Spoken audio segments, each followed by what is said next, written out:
The suitcase sat by the door like an accusation I wasn't ready to make. She moved around it with practiced efficiency, checking her phone, adjusting her blazer, wearing that particular smile she reserved for moments when she needed me to believe her. "It's just 3 days," she said, kissing our daughter's forehead. "Mommy will be back before you know it." Our son clung to her leg, his small fingers wrinkling her pressed slacks. "Why can't Daddy go on business trips?" She laughed, but it sounded hollow in our entryway. "Because Daddy's job is here, sweetheart. Mine takes me places sometimes." I stood in the kitchen doorway, coffee growing cold in my hands, watching this scene I'd watched a dozen times before. But this time felt different. This time, the air tasted like copper and lies. "Sarah," I said quietly. She looked up, and for just a moment, I saw fear flicker across her face. "Have a safe trip." The relief that washed over her should have been my first real clue. Or maybe it was the 10th, and I'd just been too comfortable, too trusting, too stupidly devoted to notice the others. She left in a cloud of perfume and promises, and I stood at the window watching her car disappear down our tree-lined street. Our daughter tugged at my sleeve. "Daddy, why do you look sad?" I knelt down, pulling both kids close. "I'm not sad, baby. Just thinking." But I was sad. I'd been sad for months, watching my wife drift away like a boat with a cut anchor line. The late-night phone calls she took in the garage. The new lingerie that never made an appearance in our bedroom. The way she flinched when I touched her unexpectedly, as if her body had forgotten it belonged to our shared life. That evening, after tucking the kids into bed, I sat in my home office staring at the credit card statement I'd been avoiding. The charges painted a story I didn't want to read. Restaurants we'd never visited together. A hotel downtown, not across the country where her conference was supposed to be. Florist purchases on random Tuesdays. My phone buzzed. A text from my brother. "Did you find it?" I'd asked him to do something I never thought I'd need to do, hire someone to follow my wife. The answer came in a series of photos that made my stomach turn. Sarah, my Sarah, walking into the Riverside Hotel downtown. Not alone. His hand on her lower back, that intimate gesture that belongs only to lovers. Her laughing, her face tilted up toward his in a way she hadn't looked at me in over a year. I forwarded the email with the hotel information to myself and deleted the conversation. Then I sat in the dark, listening to the house settle around me, feeling like a stranger in my own life. The worst part wasn't the betrayal, not really. The worst part was that I understood it. We'd been drifting, both of us, caught in the mundane currents of mortgage payments and parent-teacher conferences. We'd stopped being lovers and became managers of a shared household. But I'd been trying. God knows I'd been trying. Date nights she always found excuses to postpone, compliments that bounced off her like light off dark water, attempts at intimacy met with exhaustion or headaches or just the cold barrier of her turned back. She'd stopped trying. She'd found something else instead. I thought about calling her, confronting her, demanding truth. But what would that accomplish? She'd lie. She'd been lying for months. Probably. She'd gotten good at it. No, I needed her to face the truth in a way she couldn't spin or explain away. I needed her to see the real cost of her choices reflected in the faces of the two people she claimed to love most. I pulled up my calendar and began making arrangements. 3 days, she'd said. On day 3, we'd take a little family trip of our own. The kids would love the surprise. The kids were electric with excitement as I loaded their overnight bags into the car. I'd told them we were going on an adventure to surprise Mommy, and their joy was a knife twisting in my chest with every smile, every eager question. "Will Mommy be happy to see us?" my daughter asked, clutching her stuffed rabbit. "I think Mommy will feel a lot of things," I said, which was probably the most honest thing I'd said in 48 hours. The drive downtown took 90 minutes. 90 minutes of I Spy and sing-alongs and my son's running commentary on every truck we passed. 90 minutes to second-guess everything, to wonder if I was making a terrible mistake, to imagine turning the car around and choosing comfortable ignorance over devastating truth. But then I'd remember the phone call I'd overheard 2 nights ago, her voice soft and intimate in the darkness of our garage, saying things she used to say to me. "I miss you too. Just one more day. I know, baby, I know. Baby. She called him baby. My brother had offered to come with me, moral support for what was about to unfold. I declined. This was intimate violence, family business, and it needed to stay that way. Besides, I needed to be alone with my thoughts, my rage, my grief. The kids' chatter kept me from drowning in it. We stopped for lunch at a diner halfway there. My daughter ordered pancakes even though it was 2 in the afternoon, and I let her because what did rules matter anymore? My son wanted to know if Mommy's hotel had a pool. Maybe, I said. We'll see. I watched them eat, memorizing their innocence. Everything was about to change for them. After today, they'd understand that the world wasn't safe, that people lied, that love could be conditional and homes could break. I was about to shatter their childhood into before and after. Was I doing the right thing? Should I shield them, handle this privately, preserve their image of their mother? But then I thought about the alternative, lying to them, teaching them that deception was acceptable, that betrayal could be swept under the rug for the sake of appearances. I thought about all the broken families I knew where kids grew up watching parents play pretend, learning that love meant tolerating disrespect. No. They deserved truth. Even if it hurt. Especially if it hurt. The Riverside Hotel was nicer than I expected. Marble floors, Art Deco lighting, a lobby that smelled of vanilla and money. The kind of place you take someone you want to impress. I wondered if he'd paid or if she'd charged it to our joint account. I hadn't checked. The desk clerk smiled at my kids. Welcome. Are you checking in? Actually, I said, my voice steady despite my racing heart. My wife is already here. Could you tell me her room number? The clerk's smile flickered. I'm sorry, sir. We can't give out guest information. But I can call her room if you'd like. That won't be necessary. I pulled out my phone, showing her the credit card statement with Sarah's name and the hotel charge. I'm her husband. I have identification.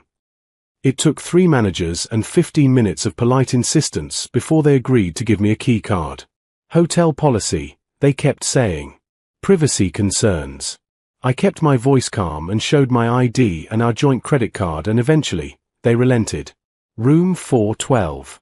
4th floor, East Wing. View of the river. In the elevator, my son counted the floors out loud. My daughter asked again if this was really a surprise for Mommy. Yes, I said. It's definitely going to be a surprise. The hallway was quiet, carpeted in deep burgundy that swallowed our footsteps. I found the door and stopped, staring at the brass numbers. Behind this door, my marriage was either ending or about to be tested beyond anything I'd imagined. I handed my daughter the key card. You want to do the honors, sweetie? She giggled, delighted, and reached for the card. My son bounced on his toes. Wait, I said, kneeling down to their level one more time. Remember, Mommy might be resting. We need to be very quiet at first, okay? They nodded solemnly, fingers pressed to their lips. I stood, my heart hammering against my ribs. This was it. The moment everything changed. Okay, I whispered. Go ahead. The lock clicked green and the door swung inward, and for a moment, everything happened in slow motion and all at once. The room was dim, curtains drawn against the afternoon sun.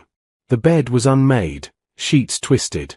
And there she was, my wife, Sarah, wearing a hotel robe, her hair loose around her shoulders, frozen mid-laugh at something the man sitting on the edge of the bed had said.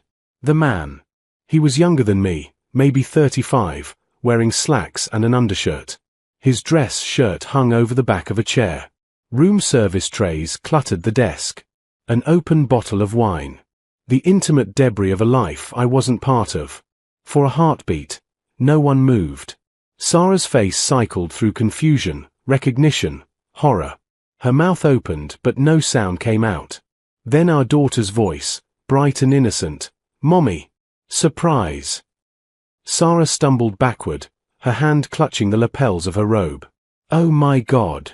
Oh my God, no. The man stood quickly, and to his credit, he looked genuinely stricken.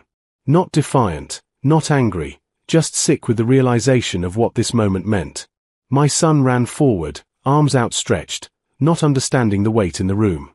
Sarah caught him automatically, pulled him against her, but her eyes never left mine over his small shoulder. In her face, I saw everything. Guilt, shame, fear, but also something else, a kind of wild desperation, like an animal caught in headlights, calculating whether to freeze or flee. "Kids," I said quietly, "why don't you go check out the bathroom? See if it has one of those big fancy tubs." My daughter hesitated, sensing the strange tension. But my son, oblivious, grabbed her hand and pulled her toward the bathroom. "Come on. Let's look." The moment they disappeared, Sarah's knees seemed to give out. She sank onto the bed, her face crumpling. "Please. Please, I can explain." "Can you?" My voice sounded strange to my own ears, too calm. I looked at the man. "You should leave." He reached for his shirt, fumbling with the buttons. Sarah grabbed his hand. "David, wait." David. So that was his name.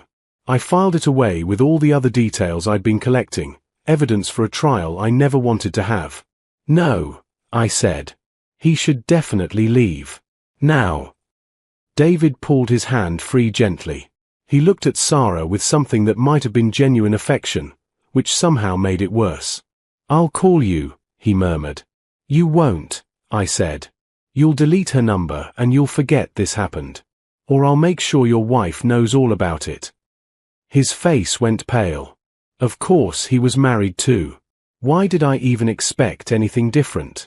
He left, shoes in hand, closing the door softly behind him like he was trying not to wake someone. The sounds from the bathroom, water running, kids' voices, seemed to come from another universe. In this universe, there was only Sarah and me and the smoking ruins of 13 years together. She stood, came toward me with her hands outstretched. "I never meant for this to happen. I never meant." "Don't." I stepped back. "Don't you dare tell me you didn't mean it. You meant it enough to do it. Multiple times, from what I can tell. It's not what you think." I laughed, sharp and bitter. "It's not what I think? Sarah, I think my wife has been sleeping with another man while lying to me and our children. Tell me which part I'm getting wrong." She wrapped her arms around herself. "I've been so lost. So lonely. You don't even see me anymore. So you found someone who would? Is that the logic here?" My voice was rising and I fought to control it. The kids were just in the other room. "I've been right here, Sarah. Every day, every night. Working, coming home, helping with homework, doing bedtime stories. Where was I supposed to see you when you were never actually present? You're always at work or with the kids. When was the last time you really looked at me? Asked me how I was feeling? Wanted me, not just as a mother or a housekeeper, but as a woman?"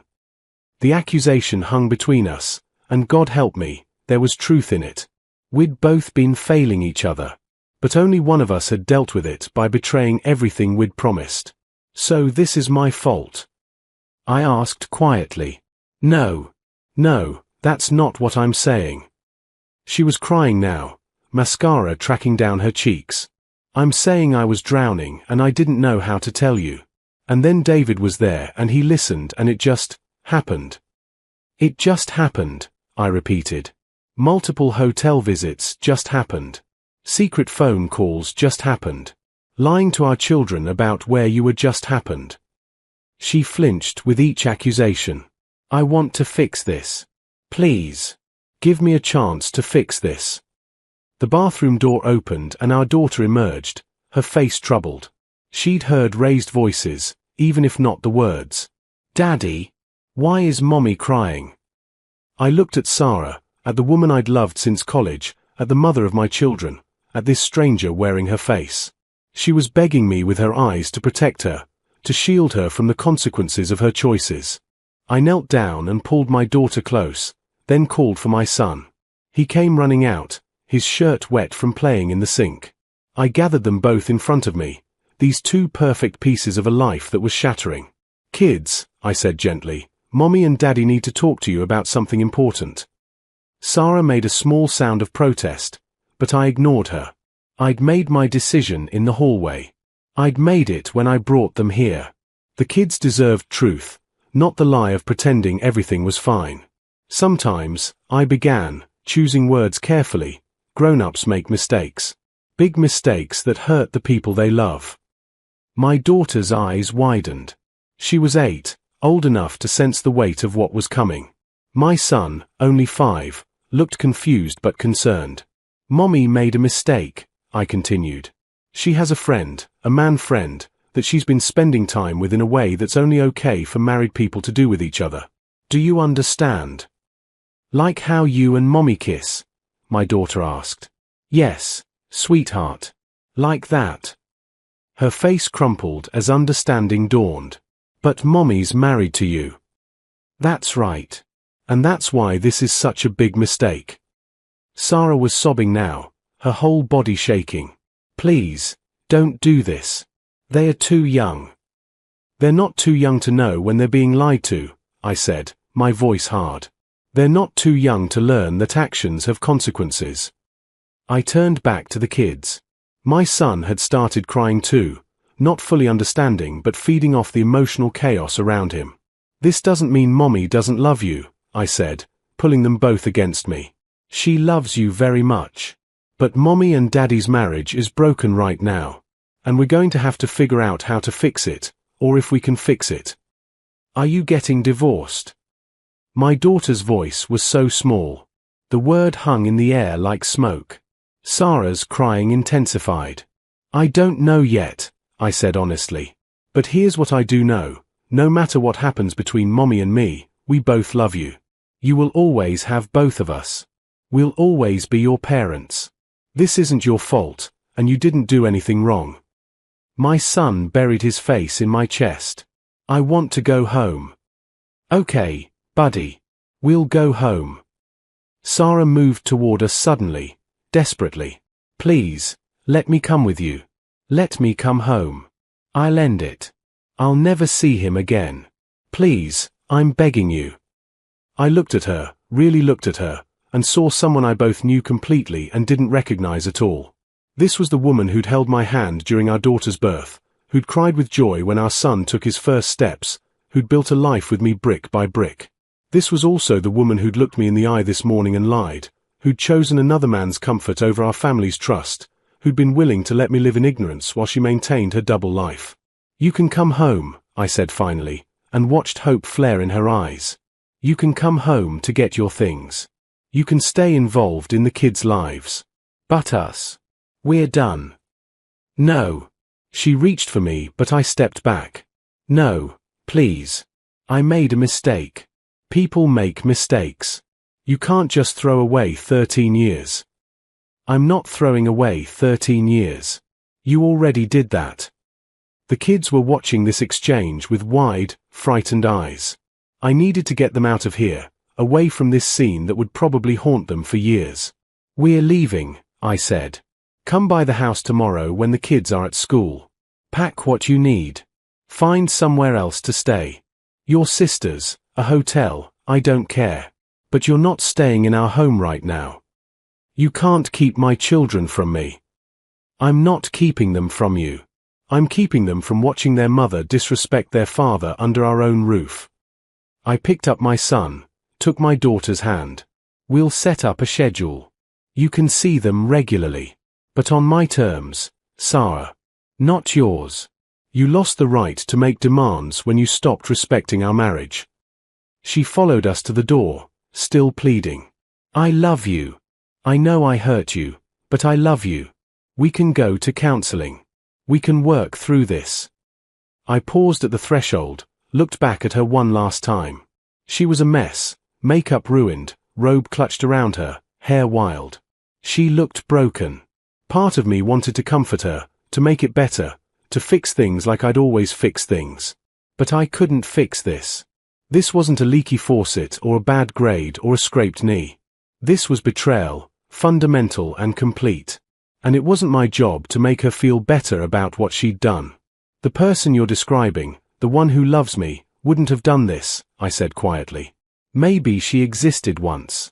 But she's not who you are right now. And I can't build a life with someone who's willing to destroy everything when things get hard. Things can't just be over. We have children. We have a history. We do have children. That's why we'll be in each other's lives forever. But we'll be co-parents, Sarah. Not partners. Not spouses. You made your choice. Now live with it. I walked out, kids in tow, leaving her standing in the doorway of that hotel room. Behind me, I heard her slide down the wall, her sobs echoing down the hallway. My daughter squeezed my hand. Daddy, is Mommy going to be okay? Eventually, I said. She's going to be very sad for a while. But she'll be okay. Are you going to be okay? I looked down at her serious little face, at my son's tear-streaked cheeks. Yeah, baby. We're all going to be okay. It might take time, but we'll be okay. 6 months later, I stood in our kitchen, my kitchen now, making pancakes on a Saturday morning. The kids were still asleep, the house quiet except for the sizzle of batter on the griddle and the morning birds outside. The divorce had been finalized 3 weeks ago. Sarah had moved into an apartment downtown, close enough to see the kids regularly but far enough that we weren't tripping over each other. We had a schedule, alternating weeks, shared holidays, coordinated school events. It was civil, functional, and absolutely nothing like what I'd imagined my life would be. She'd begged for reconciliation for months. Late-night texts, tearful conversations during kid exchanges, letters left on my windshield. She'd ended things with David immediately, or so she claimed. She'd started therapy. She'd done everything the relationship books recommend. But I couldn't do it. Every time I looked at her, I saw that hotel room. I saw the lies, the secret phone calls, the months of deception. I saw someone who'd looked at our life together and decided it wasn't enough, then chosen to destroy it rather than fight for it. More than that, I saw what reconciliation would teach our kids.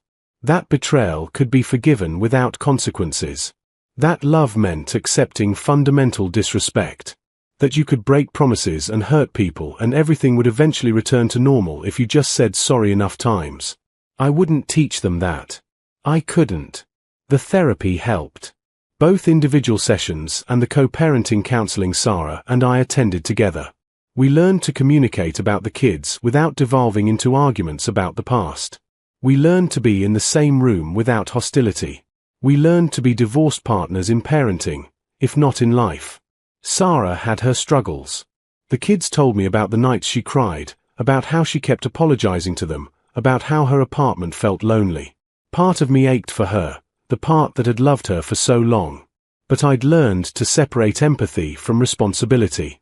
I could hope she healed without being the one required to heal her. The kids were doing better than I'd feared. They had rough patches, nightmares, clinginess, questions about why families break apart. We'd gotten them into therapy too. But children are resilient, and they adapted to the new normal. My daughter had become fiercely protective of truth. She called out even small lies, demanded honesty from everyone. I worried about that sometimes, about whether witnessing her mother's betrayal had made her too cynical too young. My son asked questions constantly. When you love someone, you're not supposed to hurt them, right, Daddy? If Mommy loved us, why did she make us sad? Can people break promises and still be good? I answered as honestly as I could. Yes, people can be good and still make terrible mistakes. Yes, love should mean not hurting people, but humans are complicated. No, breaking promises isn't okay, but it doesn't mean someone is unlovable, just that trust has to be rebuilt. I was dating again, nothing serious, just coffee here and there, remembering what it felt like to talk to someone who chose to be there. It felt strange and new, like learning to walk after a long illness. Sarah heard about it through the kids and showed up at my door one evening, mascara already running. You're seeing someone. That's not your business anymore. But there's still time to fix this. I looked at her standing on the porch of what used to be our shared home. She looked thinner, older, worn down by consequences. I felt nothing but a distant sadness for what we'd lost. Sarah, it's been 6 months. When are you going to accept that we're not getting back together? How can you just stop loving me? I haven't stopped loving the person you were. But you're not that person anymore. And even if you could become her again, too much has broken. I can't spend the rest of my life wondering when you'll be lonely enough to make another mistake. She flinched. That's not fair. None of this is fair. Not what you did, not what the kids went through, not the life I thought I was building that turned out to be built on lies. But it's reality. And we both have to live in it. So that's it. 13 years just, done. The 13 years aren't done. They happened. We have 2 beautiful kids and memories that matter. But the marriage is done. You ended it when you walked into that hotel room with him. I just had the courage to acknowledge it. She left crying, and I closed the door feeling lighter than I had in months. Now, standing in my kitchen making pancakes, I felt something I hadn't felt in a long time. Peace. Not happiness exactly, that was still coming and going in waves. But peace with my decision. Peace with the truth I'd chosen over comfortable lies. The kids came thundering down the stairs, still in pajamas. Pancakes, my son yelled. My daughter hugged my waist. Thanks, Dad. For what? For always being here. I kissed the top of her head. Always, baby. That's a promise I'll never break. After breakfast, we'd go to the park. Tomorrow, they'd go to their mom's. Next week, we'd navigate another co-parenting challenge. But right now, in this moment, we were okay. Sarah texted me that evening, "Thank you for not giving up on them, even though you gave up on us." I stared at the message for a long time before responding, "I didn't give up on us. I chose them. I chose truth. I chose self-respect. You're the one who gave up, you just did it months before I found out." She didn't respond, and I didn't expect her to. Some conversations don't have endings, just pauses. I looked in on the kids before bed. They were already asleep, tangled in blankets, safe and loved. They'd carry scars from this, we all would. But they'd also learn something valuable, that people could survive betrayal, that choosing yourself wasn't selfish, that truth was worth protecting even when it hurt. My daughter's therapy homework was taped to her wall. What does love mean to you? She'd written, love means telling the truth even when it's hard. Love means keeping promises. Love means my dad. I stood there reading it, tears streaming down my face in the darkness. Not tears of sadness but of purpose. This is why I'd done it. This is why I'd chosen the hard path over the easy lie. In the morning, we'd wake up and do it all again. Building a new normal, one honest day at a time. Sarah would continue trying to find her way back to the person she'd been before she lost herself. The kids would grow up knowing that love without respect wasn't love at all. And I would keep showing up, keep choosing truth, keep teaching them that some things, dignity, honesty, self-worth, were worth more than holding together a marriage that had already fallen apart. The house settled around me, creaking with familiarity. This was home now. Not the one I'd planned, but the one I'd chosen when choosing became necessary. And that would have to be enough.